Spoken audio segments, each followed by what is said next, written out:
காலத்திடம் பயந்து கொள்ளுங்கள். அதன் இயல்பு எப்பொழுது மாறும் என்று நமக்கு தெரியாது. காலமே இரவு, காலமே பகல். ஆழமான விஷயம்.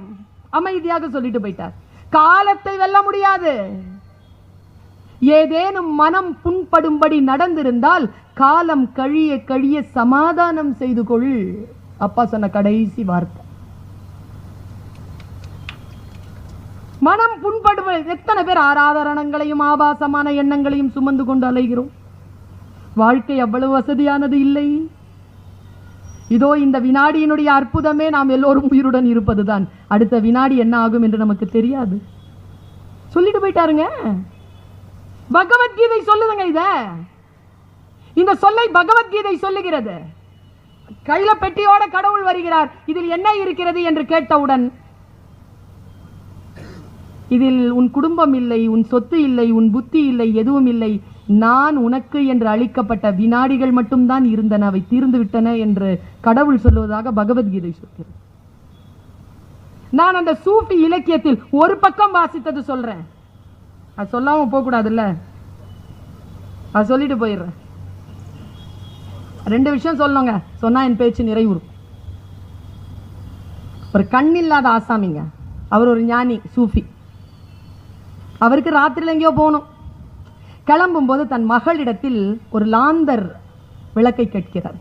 மகள் செய்து கொடுத்தார். விளக்கை ஏற்றி கொண்டு பெரியவர் வர, ஒரு பக்கத்தில் தான் அந்த கதை.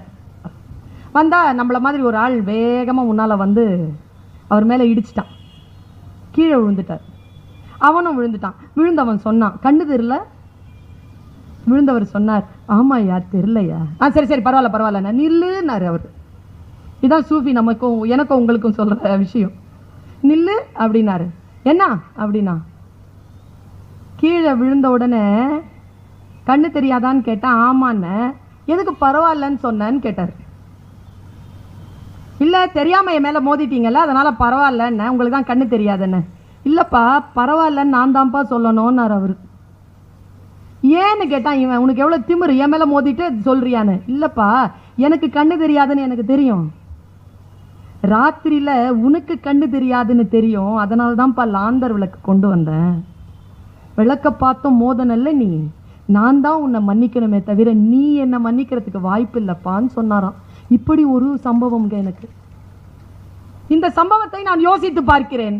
வகுப்பறைகளில் எனக்கு முன்னால் குழந்தைகள் லாந்தர் விளக்கோடு உட்கார்ந்திருப்பதாக நான் கருதுகிறேன். எனக்கு முன்னால் இருக்கின்றவர்கள் லாந்தர் விளக்கோடு தான் இருக்கிறார்கள். நான் தான் கவனமாக இருக்க வேண்டும் என்கின்ற சொல் என்னை வந்து சேர்கிறது. சொற்கள் சேருகின்ற பொழுது ஏற்கனவே இருந்த வாழ்க்கை வித்தியாசமாக போகிறது. நான் யோசித்து பார்க்கிறேன்.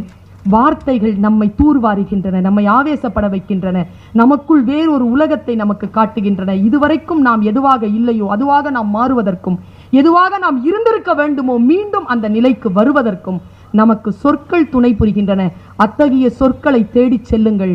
காரணம், இந்த உலகத்தில் நமக்கும் நம்முடைய வாழ்க்கையின் கனவுக்கும் இடையில் இருக்கக்கூடிய இடைவெளியை நிரப்ப வல்லது அந்த ஒரு சொல்தான்.